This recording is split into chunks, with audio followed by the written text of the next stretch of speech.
You have 120 minutes available for this call.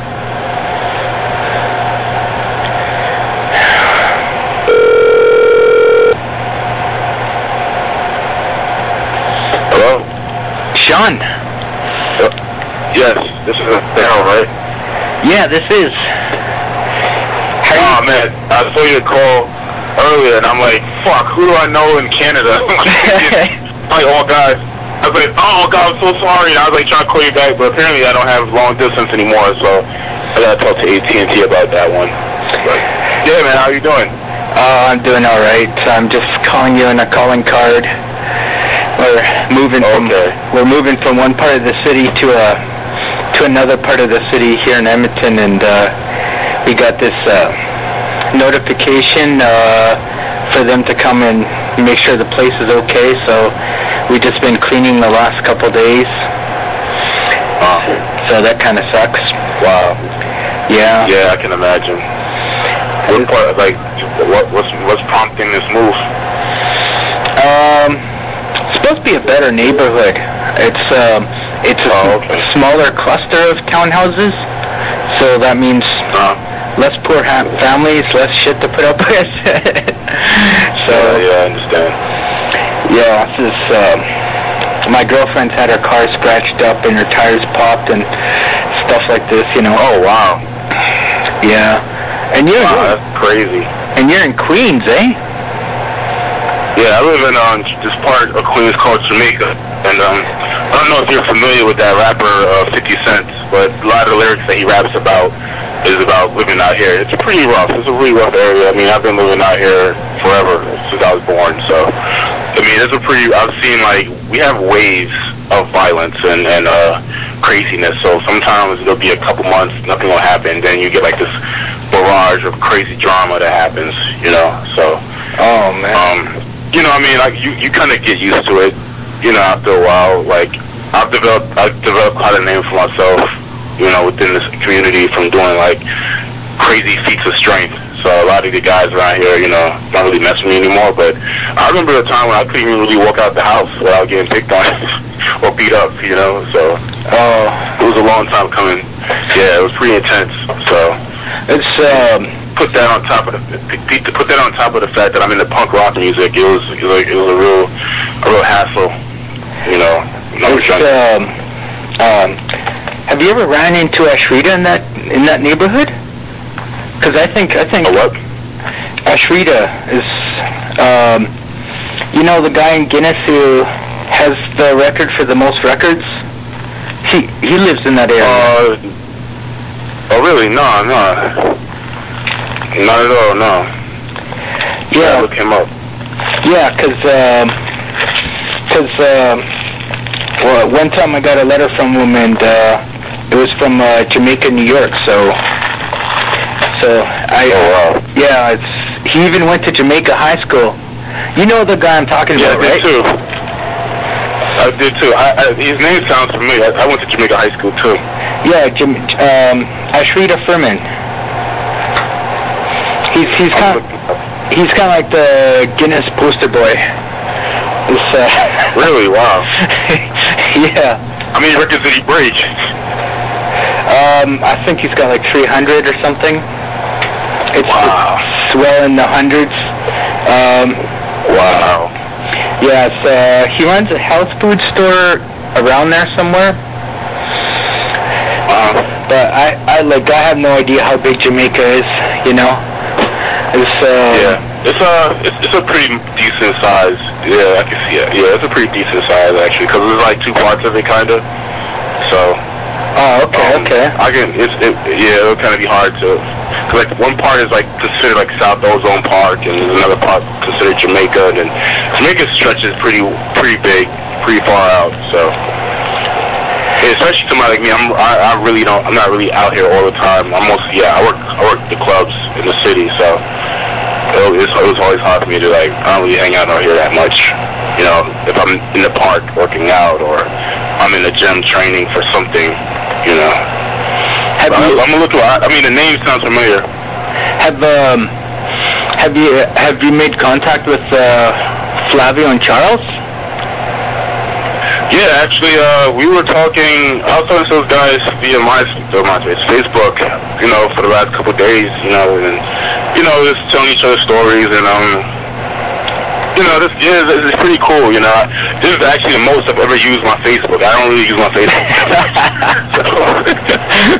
So this is actually since I've been talking to you guys on Facebook, it's been like the most contact I've had with anybody on Facebook. Because I started Facebook just to just cause the sponsors I had previously, they wanted me to have something up where it's a media day where people could find me and stuff. So I started it up, and I just kind of forgot about it, and then I was like, oh crap, I got a Facebook, I should try to use it, so. Yeah, I've been talking to those guys a lot, and they're really dope, they're pretty cool. I've got, pretty cool, it's I've got a Shrita's address right in front of me if you want to write it down. It's, oh wait, hold on, I gotta get it. Wait, hold on, okay, go ahead. 150-30. 150-30. 86th Avenue, Jamaica. So it's at 150-30, 86. Yeah. Avenue. Yeah. Yeah. So does that sound familiar? Can you picture that in your head? Because I have no idea the construct there. Yeah, I'm on 153rd and 153rd-34. 118th Avenue, so I think he's a little ways up from me. I'm a little down, so that address is up. So he's going. I'll have to go. He's probably maybe 20 minutes away from me. Yeah. So you should give him you should pay him a visit. He's a really strong believer in meditation, and the power of meditation. So.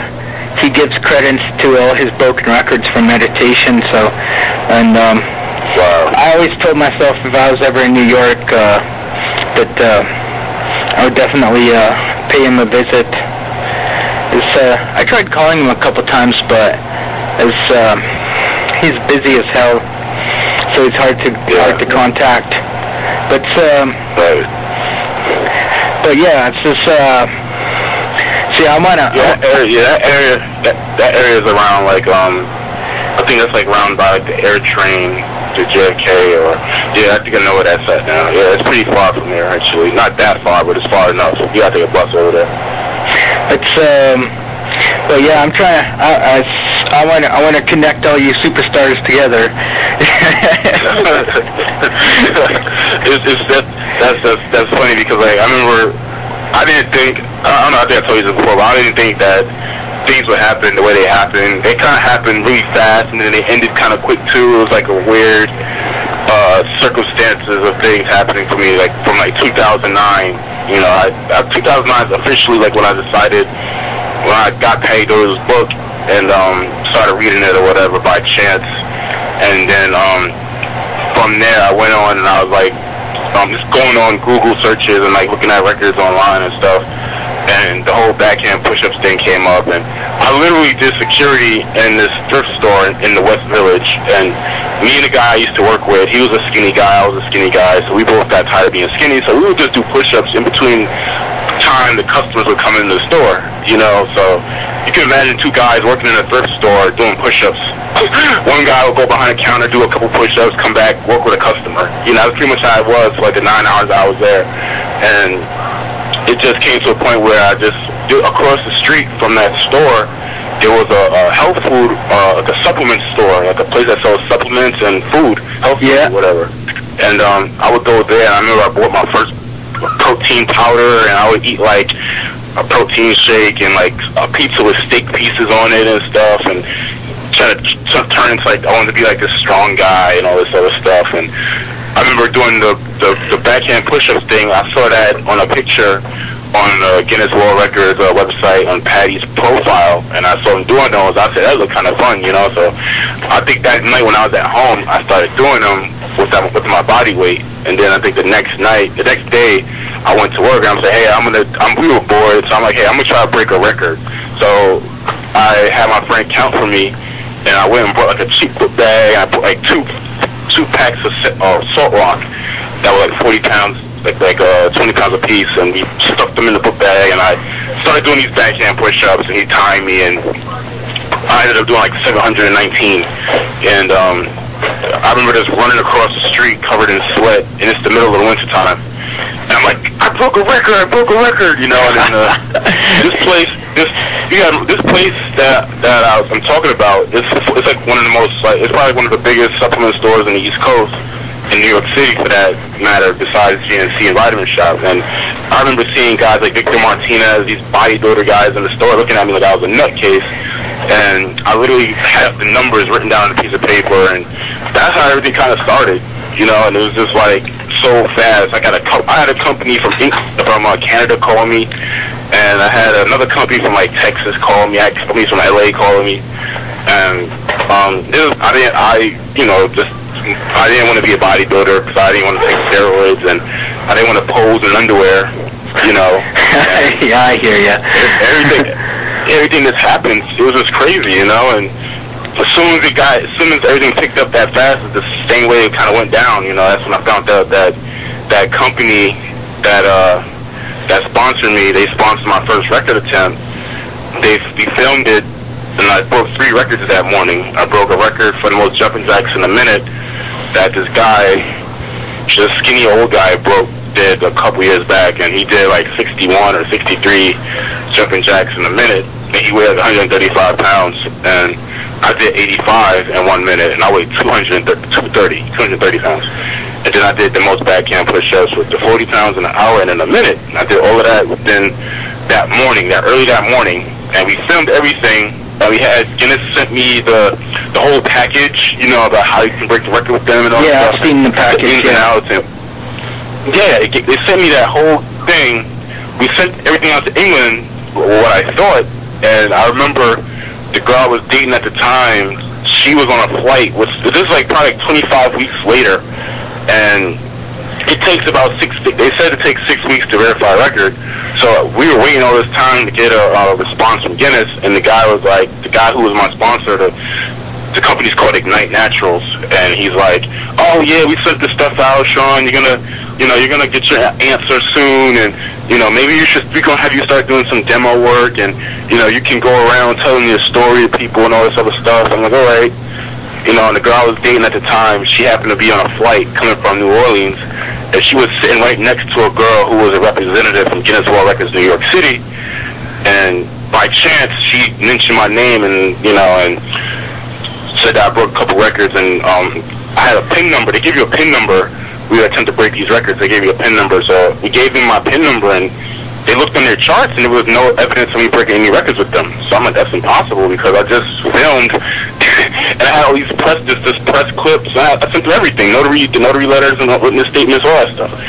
What do you mean you don't have any of that stuff? You know? Man, that must have pissed you off, eh? Dude, no, I literally remember hearing this lady tell me that I'm not even in their system.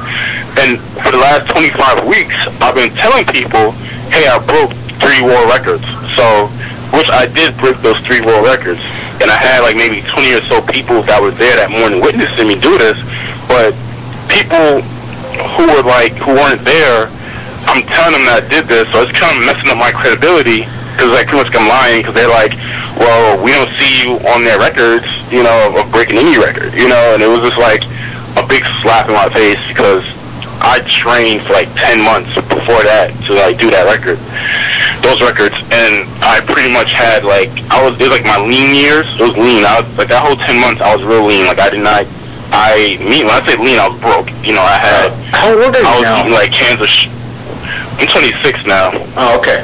And yeah, I was lean. You know, I mean, I was eating like two cans of Chef Boyardee every day. That was my breakfast and my dinner. You know, I was broke because I got laid off.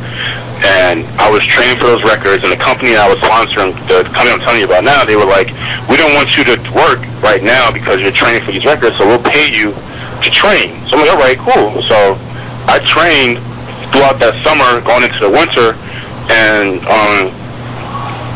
pretty much they kept like putting up the date.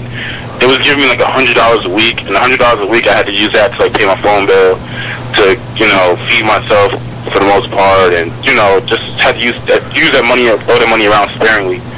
And for them to tell me that they didn't even bother to send out the evidence, it kind of was a big slap in my face.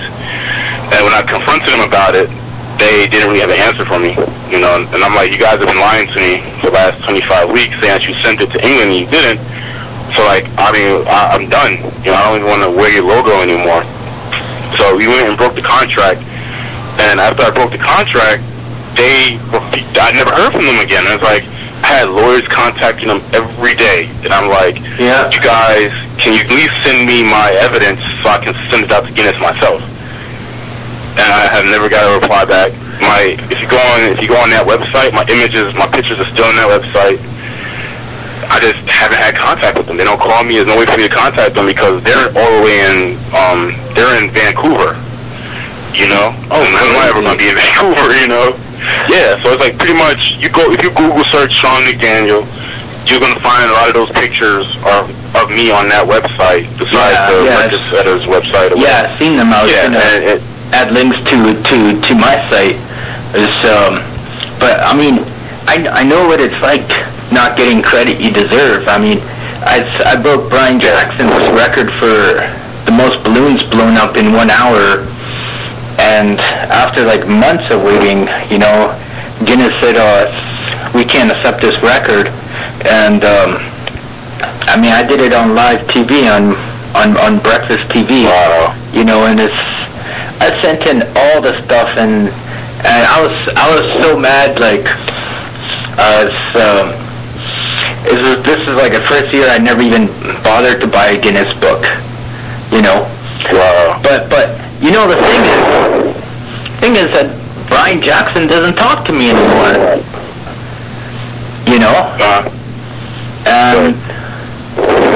And it's like, ever since I broke that record, like, he was gonna go after it, and I told him what I did, and then he just didn't talk to me anymore, and his old record is still in the book, and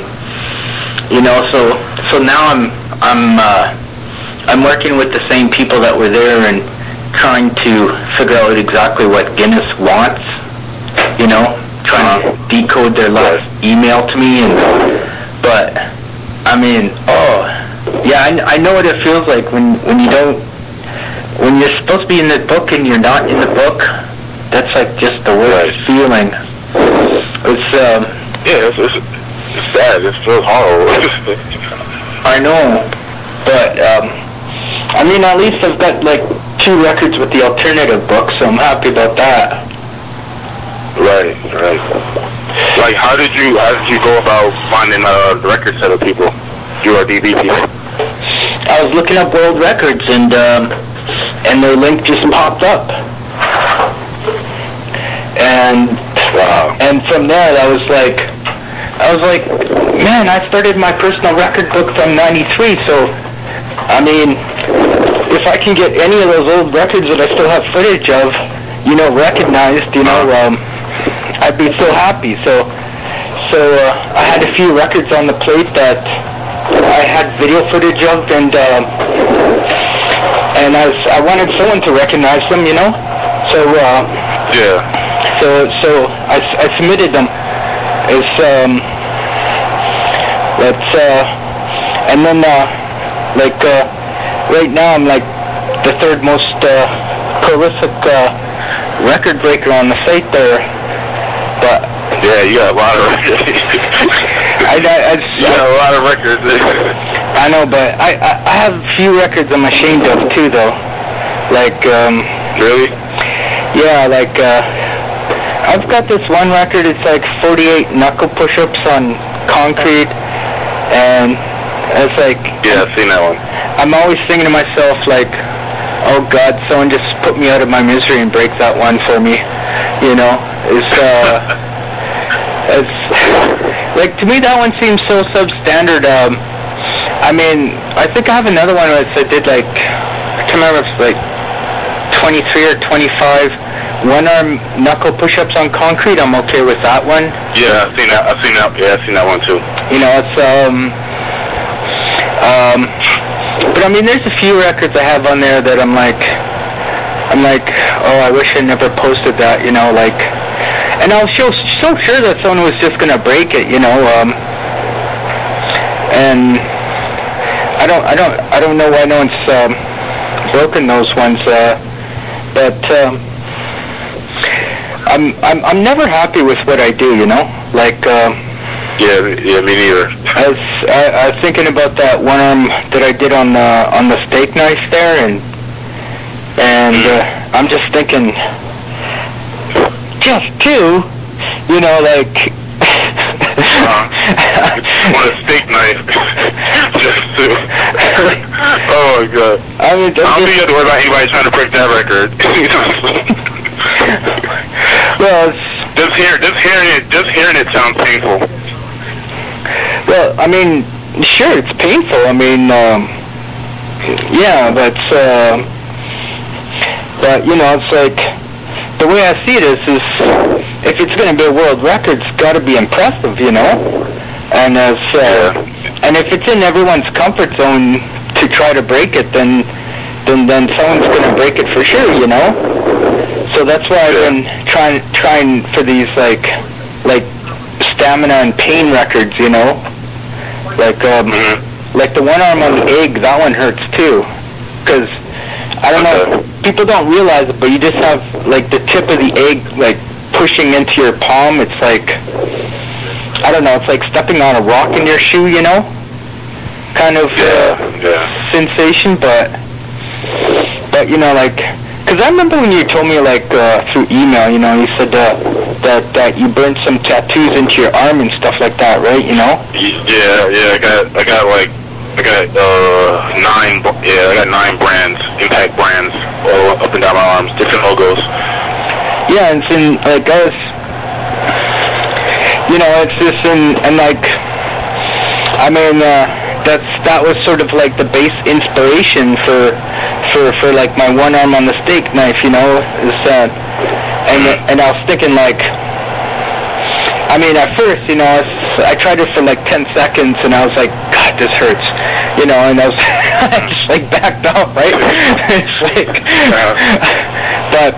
but then I thought about your, you know, like you know, it's like burning tattoos on your arm, and I thought, I thought to myself, well, Shaun wouldn't back down from this.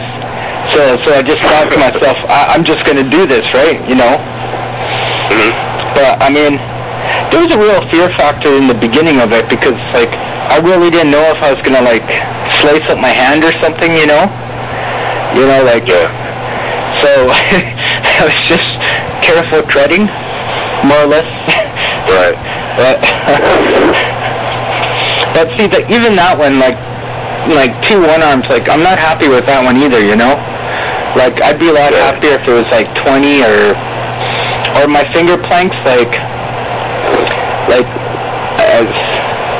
I want, like, half an hour, forget 3 minutes, you know, like, it's, Wow.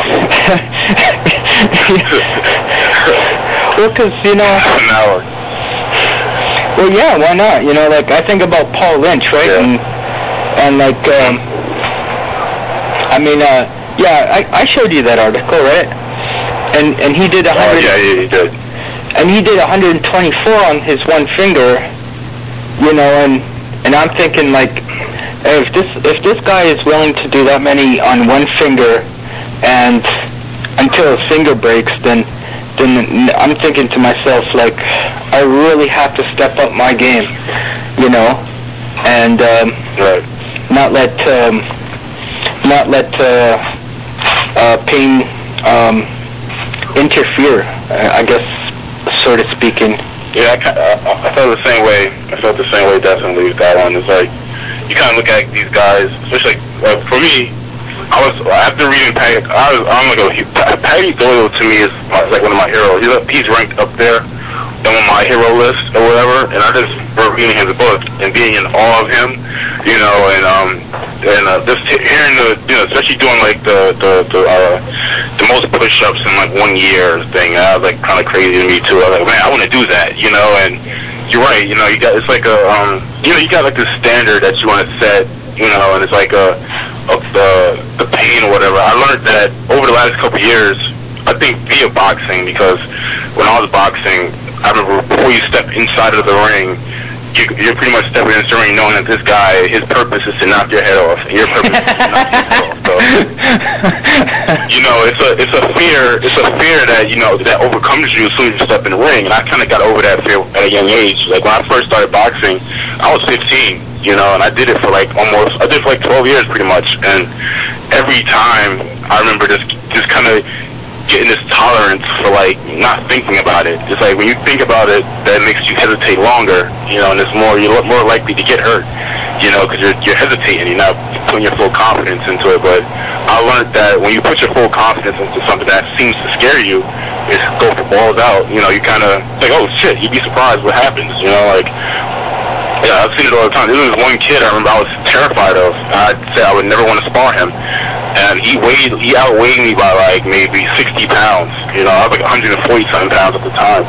And I said that I would never want to spar with him because he used to punch the punching bag so hard that you hear the echo of a big boom throughout the entire gym. And when I got in the ring with him, he hit like, it didn't even hurt. He didn't even hit hard, you know? So it's like, you know, you'd be surprised what you're capable of doing tolerance-wise, you know? And come to find out, a lot of the guys who I used to spar with was scared of me because I had these brands up and down my arms and tattoos covering up everything else, you know? So I know where you're coming from with that, you know? This is, you know, when you think about things, it kind of takes you out a little bit, but then it's like when you just go for it, it's like, oh shit, wow, I can do this, you know? Yeah, it's for sure. I mean, what do you think of my records that you've seen? The first time you contacted me, actually, I was kind of scared because I thought that you was trying to break my records. Because I think I had bumped into Dan on the train.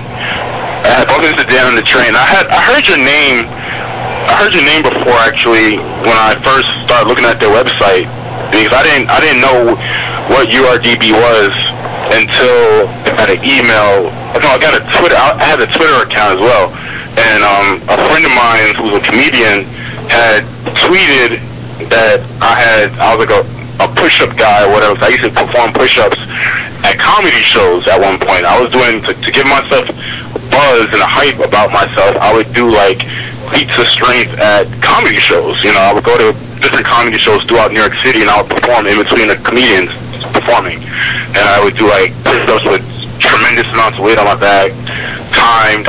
You know, that's when I with the one-arm backhand push-ups at one of these comedy shows as well, with the on the incline, all that stuff. So word got around New York City about me, and then my friend just tweeted, I'm gonna be doing push-ups at such and such, you know, and that's when Dan contacted me through Twitter, and then I kind of went on their website. I think you were posted up somewhere on like the opening page, and I think I saw I typed in push-ups, and I remember seeing the knuckle push-ups with you and a couple other push-up records you got, and I was like, okay, wow, this guy's crazy, you know, this guy's pretty strong, you know. So then I went and broke the records with them or whatever, a record with at Littlefield, I believe, and I think a couple weeks after that, I think that's when Dan sent me an email or something, and he said that you wanted to talk to me, so I'm figuring that you're going to try to break my record. You know, the one record I did have, that I worked so hard to finally get noticed.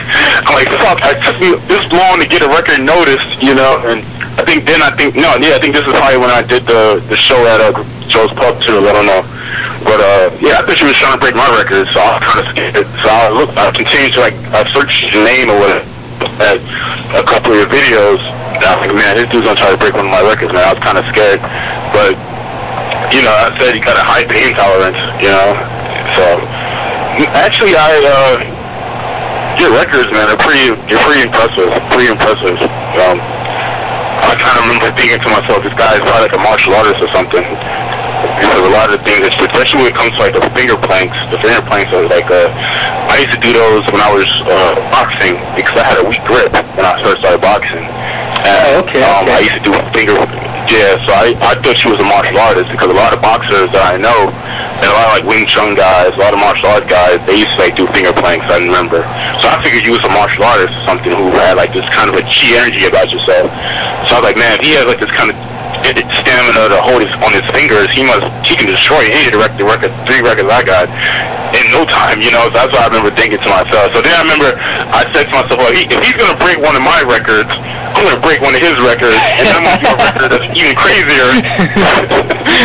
But then when we started exchanging emails, I started realizing, okay, he's not, you know, he's a nice guy, you know. But I automatically got into like defense mode, you know, because when you're from Jamaica, you know, you're always on like a defense mode, you know. It's like you're always on your guard. You're always thinking somebody's out to get you, you know. So everyone's out to get a bite out of you or something, eh?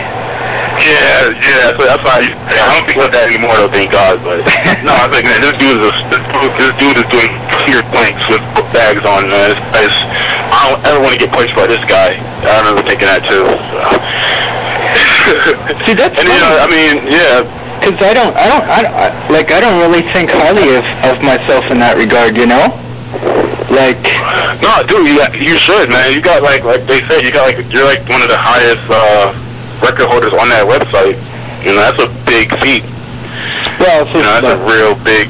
Well, that's because I spent a lot of time re-breaking my own, eh? You know. Yeah. Like. Yeah. I know there's a lot of guys on there. I would say that they have like what I would call like a lack of focus, right? Because one day they're trying to bounce as many Nintendo cartridges on their head, and the next day they're trying to hop on one leg as long as they can, and you know, the next day they're trying to throw a paper airplane, stuff like this, you know. And it's kind of like they get lost in this numbers game of trying to have like all these records, you know. And like as I think that. Yeah, that's a good point. I think I got a real like. I try to have like a humility about it, right? Because I try to imagine this guy that's like just like tough as nails, just immune to pain, or some guy who loves pain, you know, and you know, just like smashing up one of my records, and so I got this like philosophy, you know, like I'm gonna keep re-breaking this, and at least make this guy work for it if he's going to break one of my records, you know? I don't know who this guy is, right? Like, I'm just thinking 6 billion people, right? You know? Mm-hmm. And there's some crazy... Right. I'm sure you've seen some crazy motherfuckers out there, right? I mean, especially where you're coming from, you know? So, I mean... Yeah. So, like, that's just where I'm coming from, because, like, I certainly don't... I'm just thankful for every day that my record continues without being broken, you know? It's, I think, hello? Yeah, I'm here. Hello? Oh, okay. I think, you're absolutely right about that one. And, Patty Doyle, actually, I think Patty Doyle and I kind of had contact with each other leading up to me breaking my first record with URDB. Oh, okay. And you know, he pretty, thanks to Dan, actually. Dan helped me out. Dan, because Dan knows that like I'm a big Patty. He's like one of my heroes. You know, I have Pedro's books. I have a lot of his stuff. So for him to give me good luck on breaking one of his records, like it meant a lot to me. But then it was kind of funny because after I broke the record, which was, he did, I think, 49 backhand push-ups in 1 minute with the 40 pounds on his back. I did 63. Now, the controversy behind that was Patty's manager, Nigel, remember he commented on my video, and he said that I wasn't doing a full push-up, backhand push-up. And I'm like, okay, wow, so pretty much Patty's not recognizing, you know, my record with URDB, that particular record. He's not recognizing it as me breaking his record. So I pretty much was kind of like, wow, another blow to the ego. You know, I was like, here's your hero, and he's pretty much denouncing your record, saying it's pretty much not good enough. You know, and he told me to check Guinness's standards or whatever if I'm not locking out the push-up. But if you read in his book, he states when he did the backhand push-up records with the 40 pounds on his back, he said that you don't have to lock your arms out because a lot of people will get miss elbows. So he didn't lock out his push-ups. So I'm like, but Patty, you said that in your book, and I quoted him, you said you don't have to lock it out. You know, so I didn't understand that. But anyway, they said what they said, and it kind of made me feel a certain way. But at the end of the day, that's what made me go out and say, you know what? I'm going to attempt the most heaviest backhand push-ups, and I'm going to do lockout, and I'm going to, just to show Patty that, you know, I'm not a joke, and I'm not here to be a joke or whatever. So that's when I came out and said, I'm just going to throw like 120 pounds or 119 pounds on my back, and I'm going to do this. And then I said, you know what, I'm going to do the most one-arm backhand push-ups, and I'm going to be on an incline. I love that one, you know, and it was just like, it was just me being really angry at the fact that, you know, just at the fact of like, me getting screwed over by that fitness company, and then on top of that, Patty not really accepting my record, you know, and then it's like a slap in the, I'm like, Guinness is not really, Guinness, and, you know, I ain't like Guinness and how they did a lot of their things, so I'm just going to use this to make a statement. So pretty much, my goal is, you know, I really, like, right now, I think I've been telling you, I'm training for my next record, and I've been training for this record that I'm going to be doing. I've been training now for like 2 months, consistently, and I'm probably getting the best shape of my life right now, and I'm going to attempt to do the most push-ups, regular push-ups, in 4 hours with 100 pounds on my back. And that's just a hybrid of what Patty did for his first record. He did in '89, where he did the most push-ups with 50 pounds on his back in 4 hours. So I want to do this record, and I just had a talk with my sponsor, Eva's, and they're like, we want you to do it maybe an hour instead of 4 hours, because they're having trouble finding a venue for me to do this. But, you know, it's like you say, you know, it's a certain quality of record you want to do, and I think about the same thing. It's like, you don't want to get into a numbers game. You want to get into a quality thing, you know. You want it to be a quality record where people are like, wow, that's amazing, you know. Yeah. And have like a certain kind of respect about it, you know, like, it's like anybody can go and throw up a bunch of numbers and not have a good form or have a good motive behind the record. You know, anybody can do that, but it takes a lot for a man to put a quality record together that makes you say, this kind of take a breath of like, wow, you know, like, it takes a lot. So, well, that's how I got into the one arm on the egg thing, because on the push-up list there, I think I shared it with you, those push-up world records, right? There's you did. There's that one guy that does 112 on 2 eggs, right? And I've seen that one. I knew I didn't have the endurance that these other guys have, and like I'm 37 now, so it's probably too late for me to have it. But I thought, you know, why don't I step up the criteria and instead of doing 2 arms on 2 eggs, just do 1 arm on 1 egg type thing, right? So. And now I want to step up the criteria again, so I can do like 1 arm, 1 thumb on an egg. You know, that's my hope. Right. Yeah. How did you develop the finger strength to be able to hold yourself up like that? Just very slowly. The first time I did it was like 8 fingers, 13 seconds, and then I just kept trying to push it up, and sometimes I pushed it up by like a fraction of a second. You know, took me a while to get up to where I am now. You know, it's I just took like real baby steps with that one, you know. How much do you weigh?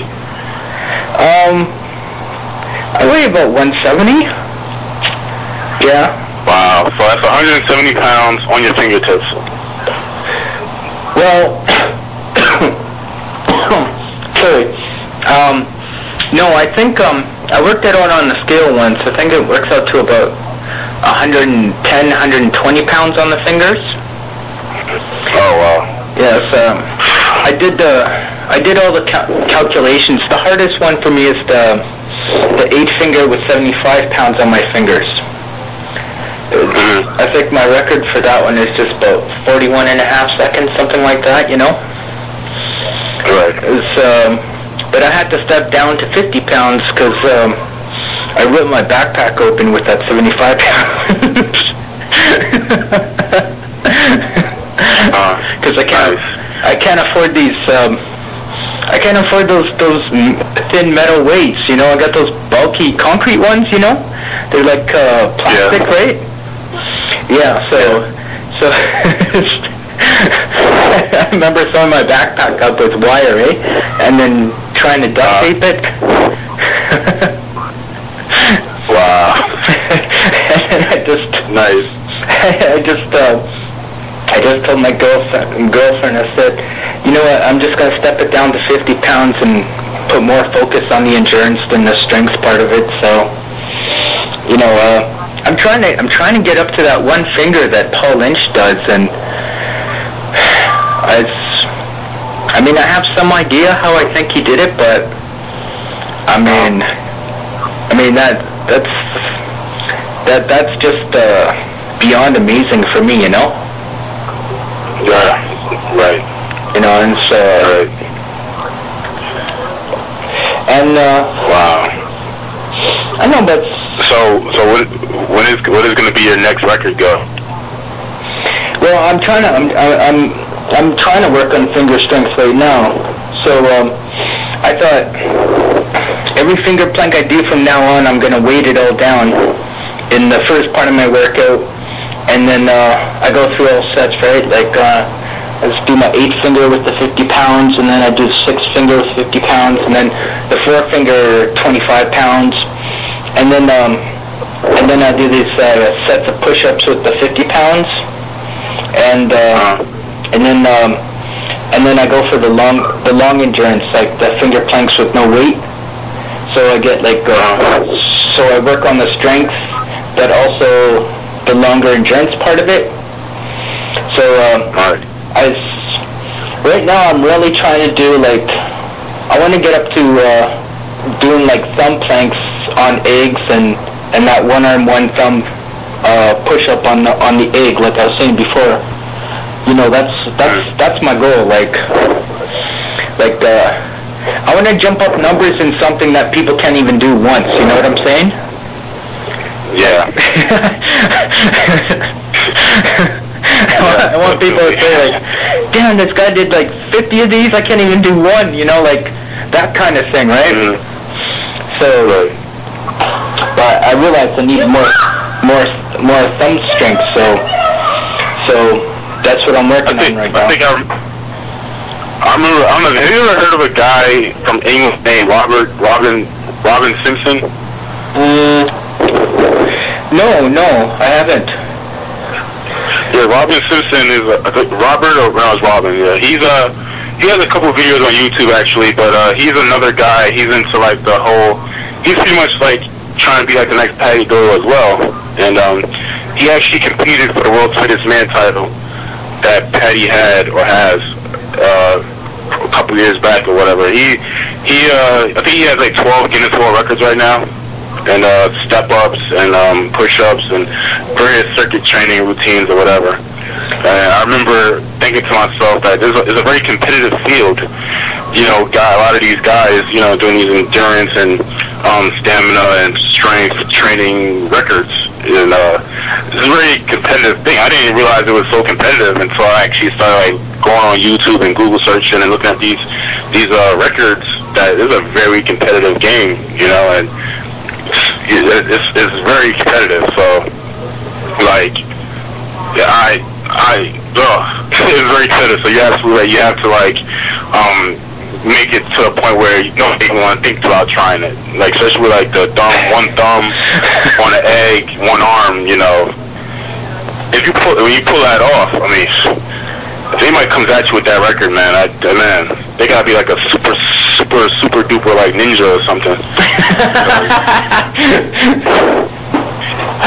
Super ninja dude or something like that, man. Because I think I have pretty strong hands. Like I work with pro grips, like heavy hand grips, and I could close to 300 pounds with my hand, and I don't even think I can even hold myself up on a plank for like 20 seconds. I can't really fathom it at all, actually.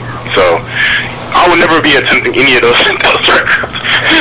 There's a fear of breaking my fingers, you know. But yeah, man, that's amazing. I worry about spraining my fingers all the time, man. So right now I laid some sandpaper on the concrete because my fingers were always slipping, and then when your fingers slip like that, you know, it's like they sweat on the bottom, and it's like, oh, you got to hold it. It's much harder holding it when your fingers begin to slip than it is if they stay in one place, you know? So my records were always a little bit higher when I did them outside on the rough concrete than the smooth concrete in my basement there. But you know, I've tried talking to Patty, and that guy never talks to me. I don't know why. You know? You know what it is? I don't know. It's like, I think I talked to him. It wasn't even really like, I think we exchanged like pretty much. It was all via Dan. I think it's because of Dan. Dan said that this guy Shaun is going to try to break one of your records, and Patty sent Dan a message to me saying good luck. And I think the next time I heard from him, it was his manager, my own kind of way about finding how to accumulate strength and power, you know. And what am I trying to say? Pretty much I learned how to do things on my own, you know. So I know what it's like to try to crave for like this knowledge, you know, about how to do certain things. Well, that's what I'm trying to do on my website. You know, it's like I'm trying to pool all the world champions together so that anybody with enough heart, you know, can learn what they need to know and go for it. You know, like with you know, because this, like, I don't want to I'm not big on record breakers that you know, keep all their training sessions all secret and everything, you know, because they're scared that someone's going to break their record, you know. Because I mean, records get broken. They don't last forever, you know. Yeah. And I mean, I mean, it's just amazing that Charles is 46,001 push-ups lasted like 17 years. You know, like that's like he was so sure that it was going to be broken in just a couple of years. You know, like it was just something he took for granted. He just knew that some guy was going to step it up and do 50. You know. And then some guy would step on that guy, you know, and and so forth and so forth, you know. Much. Right. You know, it's like, I mean, you know, I like the idea of, I like helping people, you know, and you know, and that's why, like, I introduced you to like Charles and Flavio, like Flavio at 70 years old. I mean, last time I was on the phone with him, he did like 2,000 consecutive push-ups, like just non-stop. Wow. Have you spoken to him? He's. We talk through Facebook. Oh, okay, through the Facebook, yeah, cause yeah, like the dude is 70 years old, man, you know, and it's like So I got his first push-up record on RecordSetter because, like, you know, I'm like thinking, like, this guy's not in any record books, you know, but on YouTube he's like this big hit and everything, you know. So it's but I also want to do the same thing for you too, you know. It's you know, increase your web presence through my website, you know, and get people knowing about you, you know.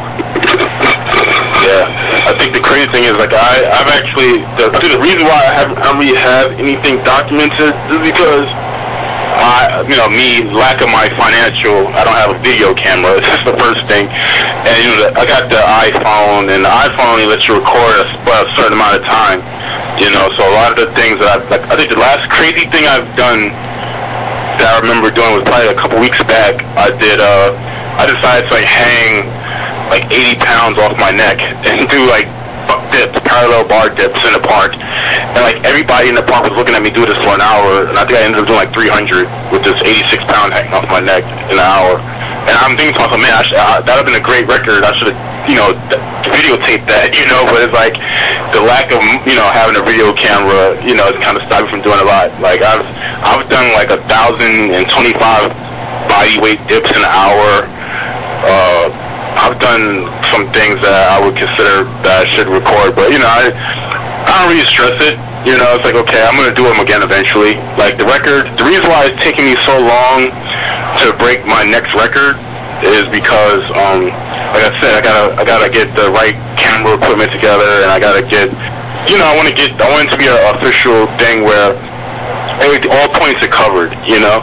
And the reason why that's why I jumped at the chance to do records with RecordSetter at their shows, because they're there, you know, and they can record it there, you know. So the last records I did, I decided to do 2 of them, and I remember Dan and Corey, they were like, you know, maybe you should do the records, you know, split, like one record at the top of the show and another record at the end of the show.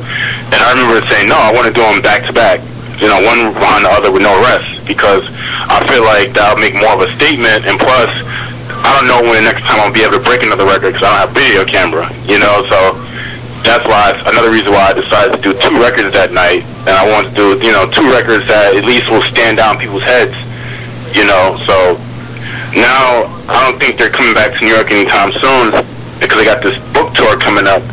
So I looked at their tour dates. They're going to be in like Texas and all these other places.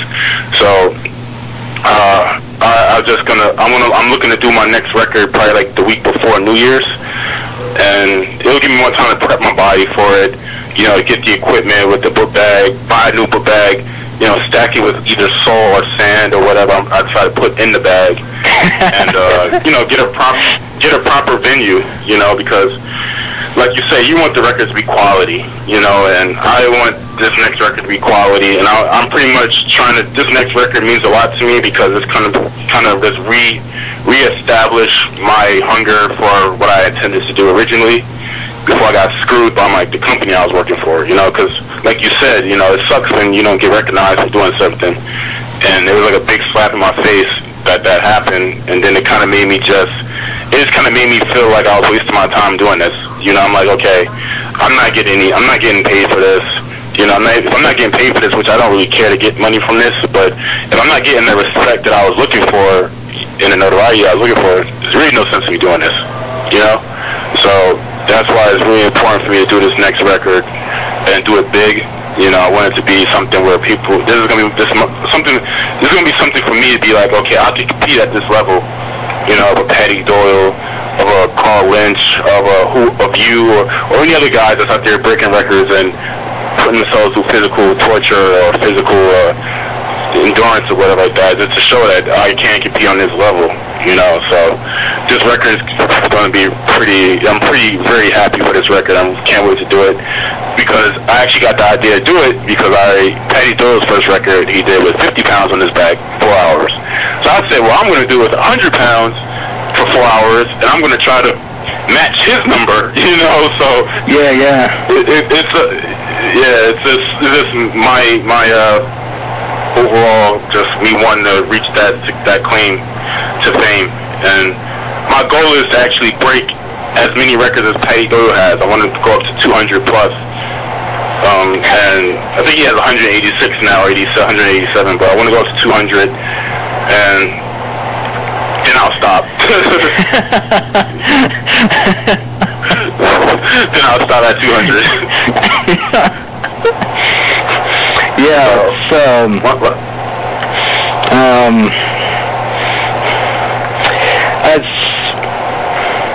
I don't know, the last word I got was that I sent out some consent forms so Ripley's can show off my egg video on their website.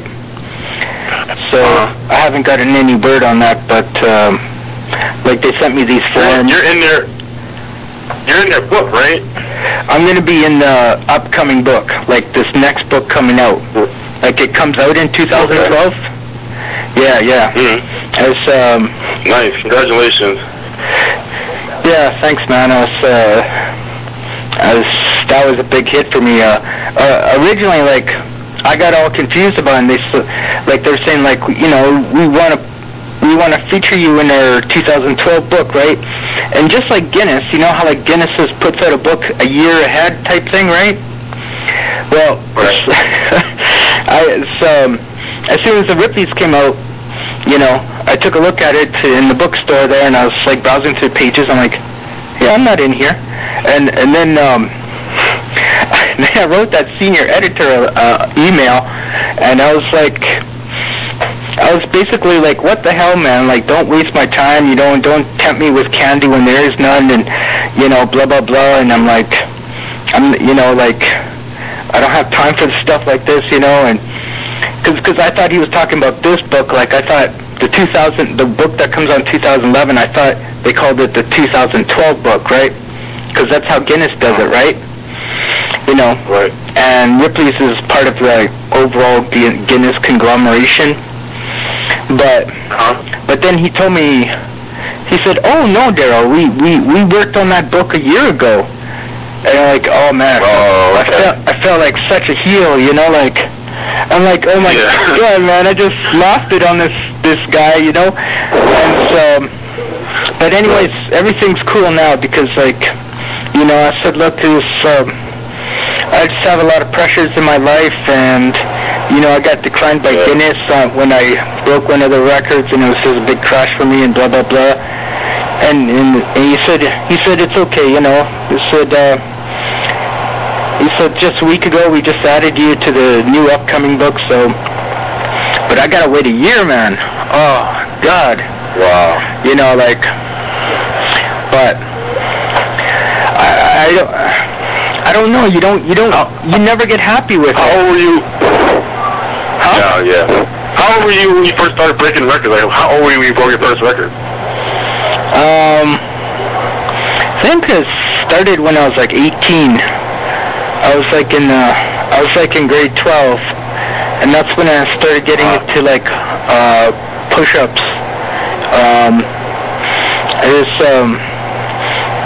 My all-time push-up record was 3,002 hours and 38 minutes.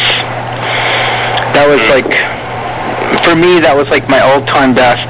I had my mom count them out for me, and after that, she swore she'd never count them for me again. Right. It's I bet. Yeah, I did about 300,000 over about 7 years, and then I just I gave it up because I got real bad tendonitis in the elbow. Yeah. So then I just started moving on to different things, and then my daughter was born, and then I got all caught up with that, and all sorts of things, So I was, but I mean, I don't know. I don't know. I'm just. I just want to be recognized. Yeah. It's almost like an ego thing. No, trust me, I understand. I mean, I think the most push-ups I did like, I think in 1 hour. Well, when I first started out doing the same thing. I started out seeing how many push-ups I can do in a certain amount of time. And I think one day at the store I was working at, I did maybe 7,000 in like 6 hours. And I did that like on an empty stomach. Oh, that's I didn't eat it all that entire day. Yeah, I didn't eat it all. Like, I literally just sipped on water because I didn't want to go to the bathroom. So if I ate, I would have to stop. And I didn't want to stop. I just wanted to keep going. So I remember doing like just 7,000 in 6 hours. And then I did, probably a couple weeks after that, I did 3,400 in 1 hour. And I was in push-ups, those were regular push-ups. And for me, I had my friend count at the store for me for that one. And I remember, for me, my whole method behind doing like the time push-ups or just doing like anything that consisted me having to do a certain amount in a certain hour, I had to like do it mathematically, because like I noticed that it would make it much easier on your brain while you're doing the push-ups, because you don't have this anxiety in your head, like, where am I going to make it, trying to figure out each set, each rep range you have to go. So pretty much I had to like multiply, like times. So I'd be like, okay, you divide, say you're going to do 360 minutes, like 360 minutes or whatever, and let's say you got to do like 12 per minute, or 50 per minute or whatever, and I would try to keep that pace per minute, and I would try to do as many as I can do within that minute. I would try to do that number like 12 in that minute before that minute's up. And then I know that the rest of that minute I can rest. You know what I'm saying? It came down to that. So when I broke Patty's that whole backhand pusher record for the hour, it came down to me having to keep a pace of 12 per minute. So as long as I did 12 in the first half of that minute, I had the rest of that minute I could rest. You know, and if I felt like I could do more, I would do like 3 or 4 more before that minute was up. You know, so it came down to like science for me, and then it came down to me knowing that, okay, knowing how the human body is going to react. So for instance, you're going to be your strongest within the first. You're going to be going through a burnout factor, meaning that you're going to go through a whole thing where you're breaking your muscle into the sweat. You know, you're getting yourself into like the groove of things, and it usually takes about 15 minutes for me to break a sweat to get into that zone. And then when you get to that zone, you're pretty much pushed past that whole warm-up factor. Now you're at the high now, and that usually happens within the first half an hour. Then you go down and you hit the lactic acid buildup, and when the lactic acid buildup happens, you're really struggling now because every one that you do hurts, it burns, you know. So I learned how to delay that lactic buildup, and I learned how to be able to defend myself against it. Meaning that when I would train to do like these time practices, I would do this thing where I would do like when I trained for like that 120-pound record, I was doing like as many push-ups as I can do in 5 minutes, and I was keeping a pace of like 3 with 200 pounds on the back of my hands. So I would do 3, count to 5, do 3, count to 5, do 3, count to 5, do 3, count to 5 for 5 minutes. You know, and each 5 minutes would be a round. So I would do 3 rounds, 15 minutes, that same way. And then each round I would lower the rest period down. So the second round of 5 minutes I would do 4, rest for about maybe, I would count to 3. Do 4, count to 3, 4, count to 3, and then your lactic tolerance is going to be retarded. Like you're going to be shaking, you're going to be trembling because the acid is like attacking your muscles. So then we go in to do the push-ups in like 1 minute. You're going to double that because number 1, you work with a heavier book bag, and number 2, you're used to that pain now, so you'll be able to fly past that pain. So it came down to a lot of like me just kind of figuring things out like that, and that's what led to me helping me out doing a lot of things. Like I did, one of the first records I wanted to do was the most push-ups on your knuckles in 18 minutes. So got some guy named Doug Pudin or something like that. Yeah, I met him. He lives here in Edmonton. Yeah, exactly. He did like 1,000 push-ups on his knuckles in like 18 minutes or whatever. I remember seeing the video on YouTube, and I remember watching it on YouTube, and I'm like, he's doing them so fast, it kind of looked like he was just jerking his body, but it didn't look like he was moving his arms. So the first thing I ever remember trying to do, I went to Eva's, and they made a big deal out of this too. They had I had people there filming me, and you know, and I did them on the concrete, and I did it where I broke it down. He was probably doing somewhere around 40 and 50 per minute. So I had to do like around 40. I couldn't do no less than 40 a minute, I think. So at the end of the day, I ended up doing, I was nowhere near prepared for it. I ended up doing like 721, 18 minutes on the concrete. And like I remember I was feeling in my pinky on my right hand, and I was feeling in my middle finger on my left hand from this being on the concrete with my knuckles. I think that's why if I would have didn't want like a mat or something that had support, I would have, been able to match that record. But I wanted, me being like you say, ego, I wanted to show how hard I was. I'm gonna do it on concrete. Fuck that, So I'm always my worst enemy sometimes. I'm always trying to make things tougher for myself. Like, yeah, I'm gonna be a bad motherfucker, man. I'm gonna be the king of the underground. And I think I remember saying something to myself like, if Guinness doesn't want to take my records, fine. Who cares? I'm just gonna post records on like RecordSetter, and I'm gonna post records everywhere else that they're gonna want to take one of my records. So. Like you say, it's a big ego thing. It's a humongous ego thing. And I remember it came to a point where I remember this Marine I was at work. I'm a bouncer, you know, at a nightclub. I remember this Marine guy. He's like, oh man, I threw him out of the club because he was like touching one of the waitresses. And I remember walking him out the club. He's like, fuck you, you know, I just came home from Iraq and you can't treat me like this. I'm a motherfucking Marine. I'm hard as nails. And he's cursing me out. So, I mean, I heard it all before. You know, my brother's a Marine, for Christ's sakes. I mean, I have nothing but respect for Marines, but, you know, I'm not scared of them, you know, so he's cursing me out or whatever. And he's like, I'm in better shape than you anyway, and I can beat your ass and all this other crap. And I'm just thinking in my head, I remember I was in a bar probably a couple months back before I broke any record, and this Marine challenged me to doing the most backhand push-ups inside the bar. And my friends were like egging me on to do it because he didn't know that I'm competing to break a world record in a couple weeks from then. So I ended up saying, okay, fine, we'll see who could do the most backhand push-ups in 1 minute. Inside the bar, we had a stopwatch, and I ended up doing like 100 backhand push-ups in like 54 seconds. And he ended up doing 30 in that minute, and he gave me $100. I won $100 for doing that, but, you know, it was very funny. But anyway, fast forward into the story I'm telling you now, the Marine cursed me out or whatever. I remember pretty much I got off work later, a couple hours later, and he was around the corner at some other bar. And I bumped into him. He's like, yeah, man, we're outside now, motherfucker. I'm going to beat you up. You beat your fucking ass, Marine style and all this other crap. He's drunk.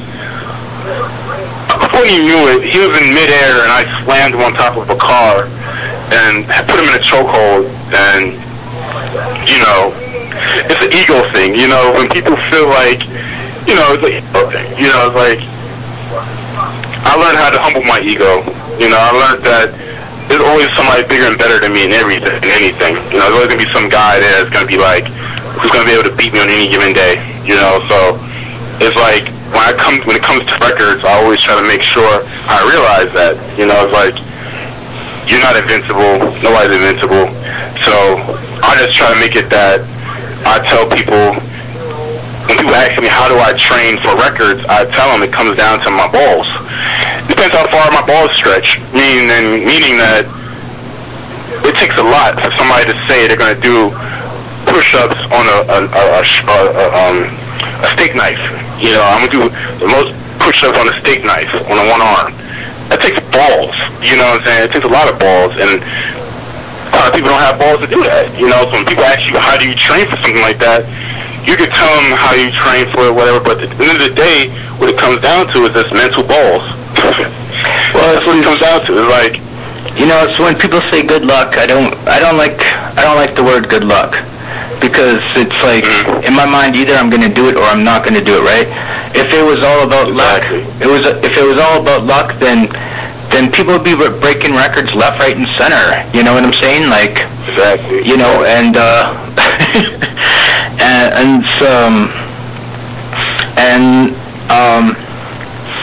I don't know. It's just, I mean, I've had the odd record on YouTube where I got a comment, you know, like, somebody saying, oh, I could do that, you know, or I could do it this much longer, and it's like, really? You know, which record was that?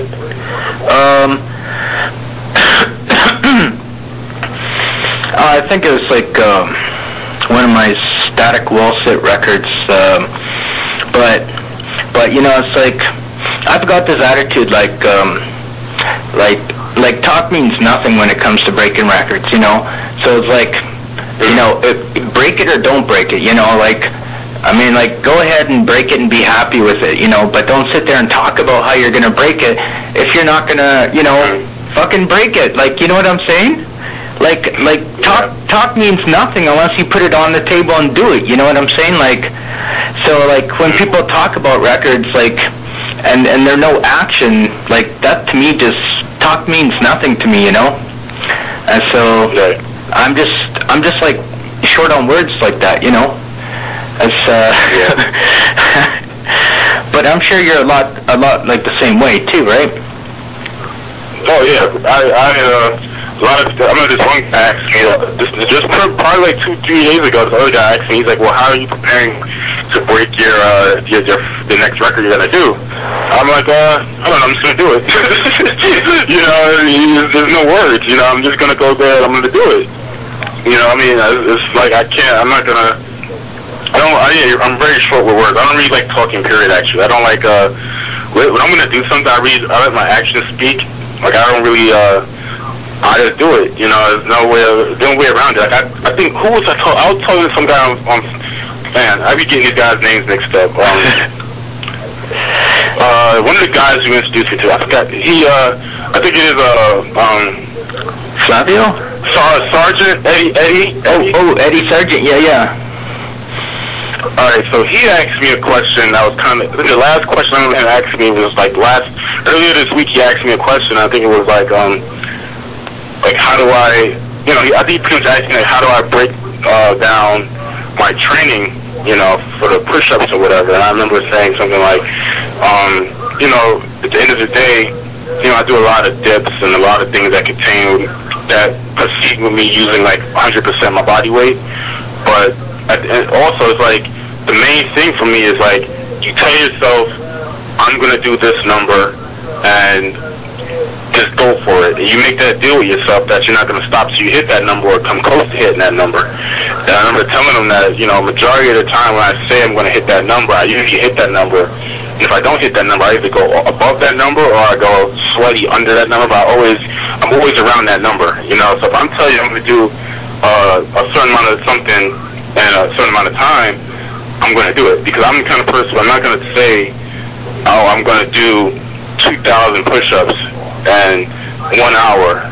The reason I'm saying it is because I know I can do it, you know? I'm not going to just say I'm going to do 2,000 push-ups and then pray or hope I get lucky and do it, because I'm going to make sure that I can do it before I actually tell people that I'm going to do it. You know what I mean? It's like, yeah, I don't say I'm going to do things that I'm not fully confident in my ability to do them, you know? So I told them that, you know, I know that I can do, if I know I can do this number, I'm going to do that number because I know I can do it. You know, it's a confidence thing, and it's like you make that deal with yourself. Like when I did the 7,000 push-ups,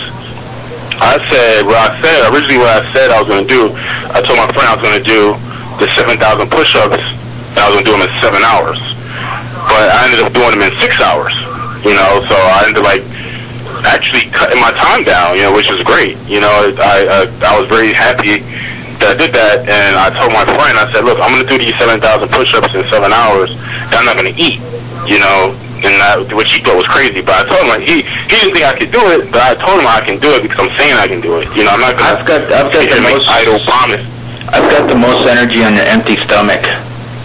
You know, it's the moment I have dinner, I feel my energy just drop. You know, so every time I go for a record, I make sure I'm on an empty stomach. You know, just water's my. Yeah, because that's all food that's extra. It's like heavier, makes you heavier. Yeah, it's plus the digestion too. Like it will suck all the blood out of your muscles and just to digest your meal. You know, and it's like, you know, it's. That's why I never understood people that have like huge lunches when, you know, when they're working. You know, it's like, thank God, like. I can't do that. You know, it's. I'm ready to go to sleep. Yeah, exactly. So, but I mean, Eddie's a good guy. You know. Yeah. And Charles and Flavio, they're good guys too.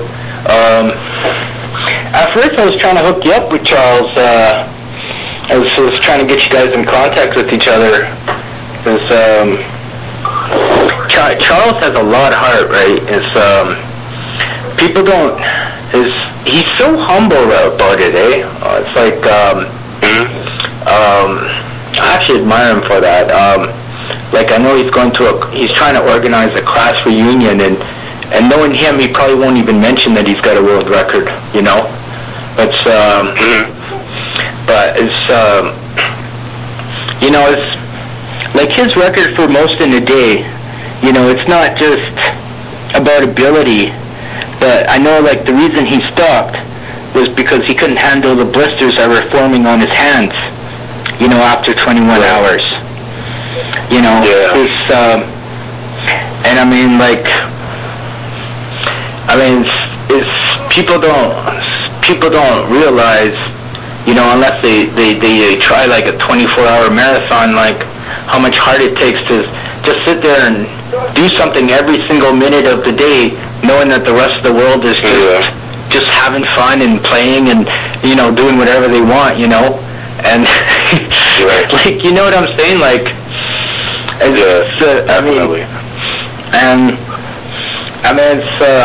I'm even embarrassed about my second world record, that 2,500 balloons I blew up in 24 hours. But there was nothing I could do about it.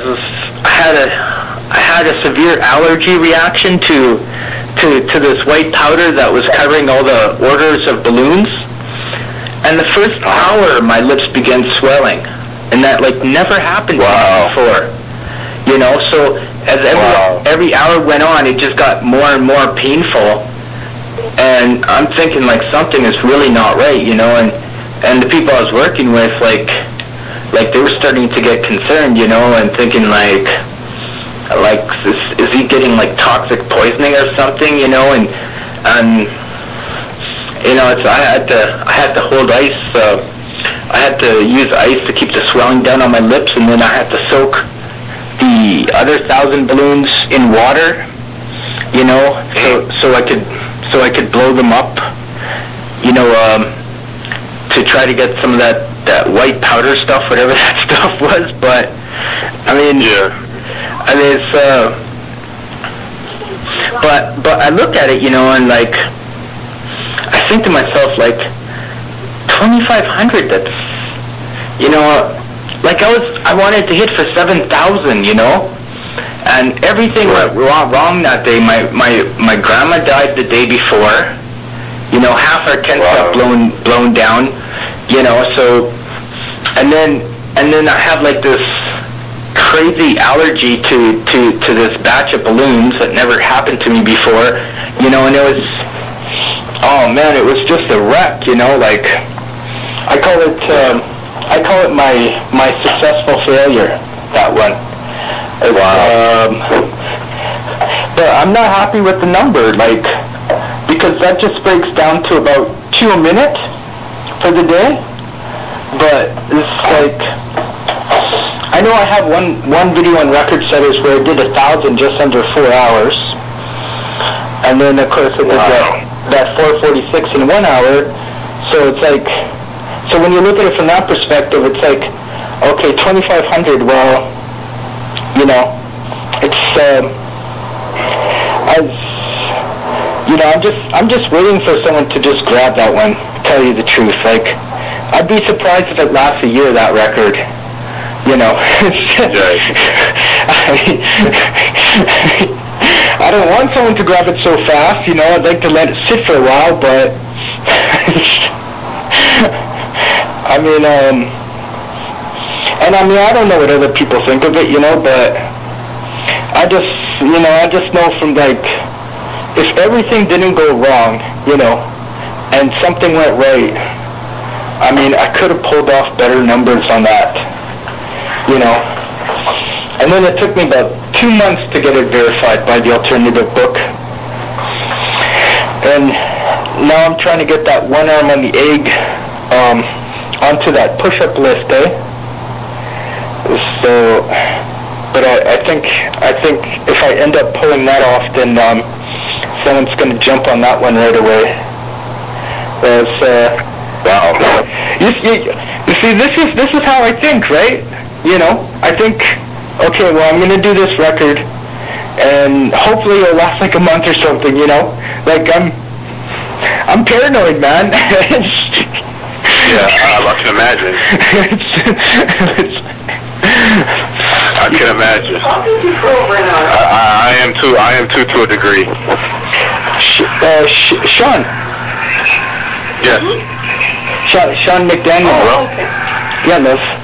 That's Mountain, right? No, he's in New York, love. I'm on my phone card. Oh, my Lord. Yeah. Yeah, it's just my wife soon to be. Oh, nice. I gotta buy her a rock though. So. Oh, well, congratulations to you guys. Yeah, thanks, man. So, relationships are a lot of work. A lot about. Oh yeah, I know. Yeah, I know all about that one. The last girlfriend I had, she was actually like very instrumental in my first record attempt. And she was my first 2 records. She was a driving force behind a lot of my records. Like she actually set up a lot of the connections when it comes to like filming for the Guinness World Records thing I had. She actually helped me get my first contract signed. And then she actually broke up with me right before the Joe's Pub show. So yeah, it was a lot of work. You're absolutely right, a lot of work. And oh God, I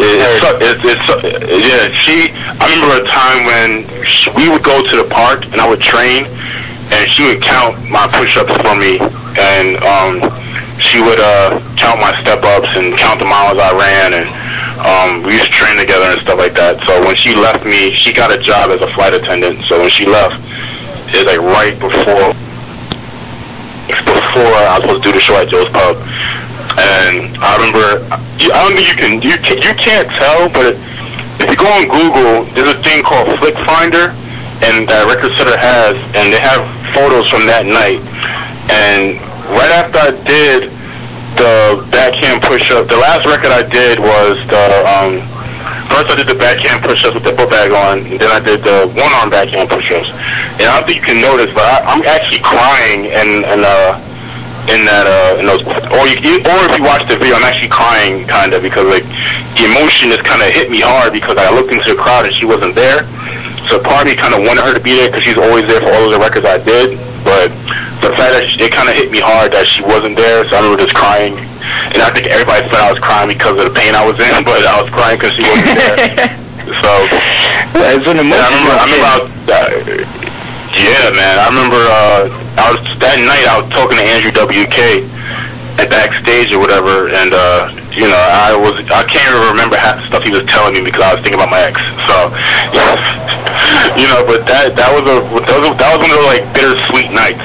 I mean, I set these two records that one of them got put on a list, shockingly enough, and I got like such a response and such a feed. I remember being backstage and like people like shaking my hand, and like my arms were like, there was like so much blood pumped into my arms that I couldn't like bend my arms for a while because they were so sore and like stiff from this doing the back-to-back records, but yeah, that was a bittersweet night, really bittersweet night, man.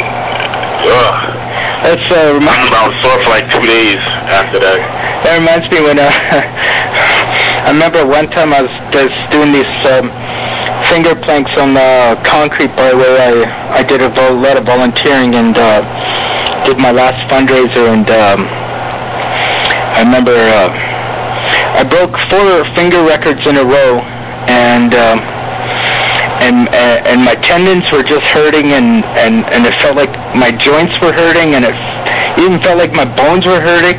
And I'm just looking at my hand, and even worse, like the concrete feels like it's freezing cold, because I remember it was like a windy day that time, and I'm just thinking to myself, why the hell do I do this to myself? It's like, what is wrong with me that I hurt myself like this? It's like. Yes, I know that feeling. I remember doing the backhand push-ups. I have some scars on the back of my hands permanently now, because the first time when I did the record for most backhand push-ups in an hour, both my hands busted open within the first 25 minutes. Because of the friction, and I was pouring blood out of my hands, and I remember it stung every time I went down to put the pressure on my hands. The scars just got worse because I kept, for an hour you're doing these push-ups and the blood just got more thicker, and so now as we speak I still have these dark indentations and scars on the back of my hands from doing those push-ups, and my knuckles are actually pretty scarred up too from doing the knuckle push-up over the years, and the boxing, you know, and various fist fights in the streets. But yeah, it's like you always ask yourself like, why do I do this, you know? But you know, it's like you said, that's what makes it cool, I think. You know, that's what makes it cool, because you're doing this stuff to yourself, but it's like in a sick way you like it, because you know that you're like you're part of a chosen few people that are able to do this. You know, it's weird. Not everybody's gonna want to do this or even attempt to do this, but it's like you're kind of like in a special class. You know, it's like I hear you. Like an alumni. Yeah, it's like you're an alumni. You know, there's a lot of guys that are doing this kind of stuff, or even like people will look at you like, why are you doing this? But it's like they won't be able to do it, but so you can do it. It kind of sets you apart. I think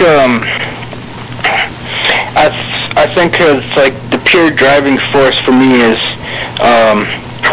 there's still like remembering me when I was like much younger. I was like in high school, and man, it's like I was like a nobody in high school. Like I didn't have any rep, you know. Like back in high school, like nobody thought anything good of me, you know. Like, and it's like being that underdog, and it's like now I feel like I can grow the teeth and bite back. You know what I'm saying? Like, and I think that's what drives me now, right? Like, you know, it's wanting able to, you know, like prove myself, you know, like saying like, yeah, you know that kid that you all laughed at in high school, you know, this is what he's doing now, kind of thing, you know, like he's doing shit that you can't do, you know, like, you know. Definitely right. Definitely right. You know, it's like this, and I mean, it's got to be like a bit of the same thing with you too, I would think, eh? Yeah, definitely. I mean, I live in there's actually a couple, like this, there's this thing where when I was younger, I remember, I think I told you this, when I was younger, I remember seeing like this guy, and I forgot how old I was. I probably was like 11 years old, and I remember seeing this guy, and I was standing next to him in some store, and he had like these humongous forearms. You know, he had these humongous traps, big traps. He looked like he can like pick up a car. And I remember saying to myself, I want to be like that. You know, because I was always a skinny, lanky, tall, skinny dude, you know? Yeah. And, you know, all my life, I guess I kind of tried to get to that point where I was actually like big and strong, and like I always kind of pictured that guy being, you know? And it took me some time to finally get to where I'm at now. Like physically right now, this is like the biggest I've ever been muscular-wise. Like, I'm like, when I first started doing like the whole push-ups thing, I was like 140 pounds. And that was like in 2008 going into 2009. And from 2009 to 2010, I went from 80 to 200. And that was just with me doing push-ups and pull-ups. You know, and I wasn't lifting any weights at all. You know, and that was just with me eating a lot of clean food and a lot of complex carbs. And then I went from 200 to like 250. I started lifting weights when I first did my first record, the Joe's Pub record. I started lifting weights, and I went to like 250. Right now I'm like 240 right now, but I got humongous forearms, I got a big chest, I got a big back. You know, I'm actually at that point that I used to be I'm at that point that I always wanted to be at. You know, so I remember now when I see like kids from high school that I used to go to high school with. I see these guys now, and a lot of them are like, a lot of them are just they're not really doing anything that they would want to mention. You know, that's anything special. But it feels good to be like, hey, Dave, Shaun, you got huge. I'm like, oh yeah, I worked out a little bit, and they're like, oh wow, you're so big. And I'm like, well, you can go on Google, you can find out what I've been doing the last couple of years. I've broke a couple records, set a couple records or whatever like that. And it's cool to say that. You know how good you feel when you say, when people that you meet that used to pick on you when you were younger, you're like, hey, I hold like 3 world records, actually, it feels good, so I can imagine you got like 80-something more records, and like these guys from high school are like, "Hey, Darryl, what are you doing with yourself now?" "Oh, I got like 86 more records in the books," and you know, it's like, "Oh shit, this guy's no joke," you know. So it feels good to make people eat on that, you know, and just chew on that. Like it's very satisfactory, you know. It's very sad. It's like, wow. You know, shock to it. He's like, hey, he's like, well, you know, you used to make fun of me when I was younger, but look at this, I got 86 more records. What do you got? 2 kids and a job, I guess. You know, there's anything wrong with that. Not saying there's anything wrong with that, but it's like, it's cool to say that, like, it's an extra added bonus to be like, I got 86 more records. You can actually read about me on the internet, you know. It's like, wow, it's an achievement. Yeah, it's, I mean, it's 120 seconds. Oh, Shaun, I got 2 minutes left on this call now, but I mean, oh, okay. Don't sweat it, cause I'm gonna buy me another phone card, and okay. Man, so I'll be giving you a shout out soon. You know. Okay. It's okay, definitely. Please do. Yeah. It's I just been totally looking forward to connecting with you, and definitely, me too. You're cool if I use this phone conversation for a YouTube video? Yeah, sure. Go ahead. Yeah. Go ahead. So I want to mix you, Flavio, and Charles up. It's called the Push-Up Dream Team. Nice. Nice. That's crazy. I like the way that sounds. Yeah. Well, go. 60 seconds. Okay, 60 seconds. Yeah, hopefully everything goes well with the movie, right?